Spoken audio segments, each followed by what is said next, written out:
brought to you by Silver Pumps. Top quality और consistent performance के लिए सिर्फ सिल्वर पंप नाम याद रखना। ये अनुपयोगी सरकार बनकर के आई है, अनुपयोगी। और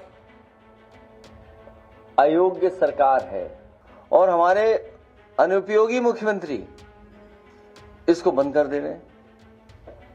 कल हुई ऑपरेशन सिंदूर के बाद आज समाजवादी पार्टी के प्रमुख अखिलेश यादव ने प्रेस कॉन्फ्रेंस की, जिसमें उन्होंने कई मुद्दों जैसे शिक्षा, स्वास्थ्य व्यवस्थाओं की प्रदेश में लचर हालात और भ्रष्टाचार, इसके अलावा बेरोजगारी का भी मुद्दा उठाया। इसके अलावा अखिलेश यादव ने ऑपरेशन सिंदूर पर कहा कि आतंकवाद जड़ से खत्म होना चाहिए, हम सरकार के साथ हैं। तो वहीं जब मीडिया ने साइबर फ्रॉड से जुड़ा हुआ एक सवाल किया तो अखिलेश यादव ने योगी सरकार को निशाने पर लिया और अखिलेश यादव ने यह कहा कि ये अनुपयोगी सरकार बनकर आई है और अयोग्य सरकार है। जब डिजिटल की बात हुई तो साइबर फ्रॉड इतना क्यों बढ़ गया? साइबर फ्रॉड की क्राइम में यूपी नंबर 1 पर है और सरकार हाथ पर हाथ धरे बैठी है। सुनिए अखिलेश यादव ने किस तरह से योगी सरकार को घेरा। ये अनुपयोगी सरकार बनकर के आई है, अनुपयोगी। और अयोग्य सरकार है। जब डिजिटल की बात हुई तो साइबर क्राइम इतना क्यों बढ़ गया, या साइबर फ्रॉड क्यों बढ़ गया, या म्यूल अकाउंट्स क्यों इतने हो गए? आपको याद होगा, देश की सबसे बड़ी बैंक ने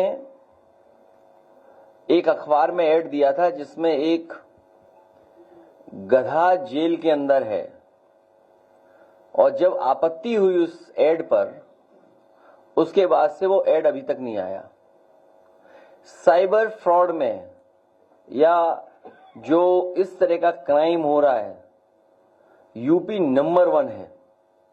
सबसे ज्यादा इस तरह का फ्रॉड यूपी में हो रहा है और सरकार हाथ पे हाथ रख करके बैठी हुई है। इसके अलावा अखिलेश यादव ने इंफ्रास्ट्रक्चर की बात भी उठाई और कहा कि जेपीआईसी ऑडिटोरियम जो हमने बनाया वो चल गया होता तो देश का सबसे बड़ा ऑडिटोरियम होता।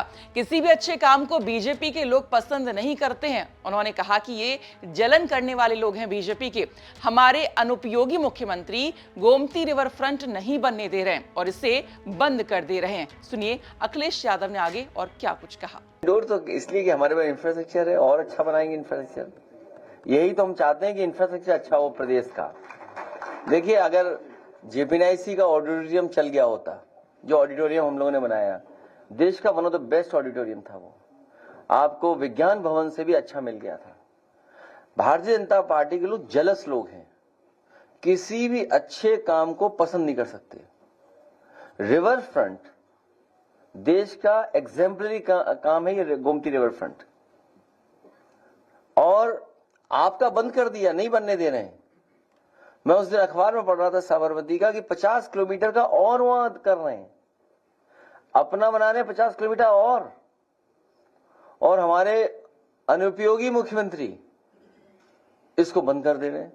तो अखिलेश यादव ने एक बार फिर योगी सरकार को निशाने पर लिया। हालांकि ये कोई पहली बार नहीं है जब अखिलेश यादव ने इस तरह की बातें उठाई। अखिलेश कई बार प्रदेश के कई सारे मुद्दे, चाहे वो शिक्षा हो, स्वास्थ्य हो, भ्रष्टाचार हो, इस तरह के मुद्दों पर बात करते रहे हैं। और इस बार उन्होंने प्रेस कॉन्फ्रेंस करके शिक्षा के निजीकरण की यहाँ पर बात उठाई है, बेरोजगारी की बात उठाई और यहाँ तक कह दिया कि आगामी ये जो चुनाव होगा वो प्रतियोगी बनाम योगी होने जा रहा है, क्योंकि जो छात्र हैं, बेरोजगार हैं, वो कहीं ना कहीं योगी सरकार से यहां पर नाराज हैं और पीडीए की अब सरकार आएगी। हालांकि ये देखना होगा कि 2027 में जनता किसके सिर पर ताज पहनाती है और कहीं ना कहीं जीत से पहले सभी अपने अपने दावे जीत के जरूर करते ही हैं। फिलहाल इसी के साथ इतना ही। बाकी खबरों के लिए आप देखते रहिए यूपी तक। नमस्कार।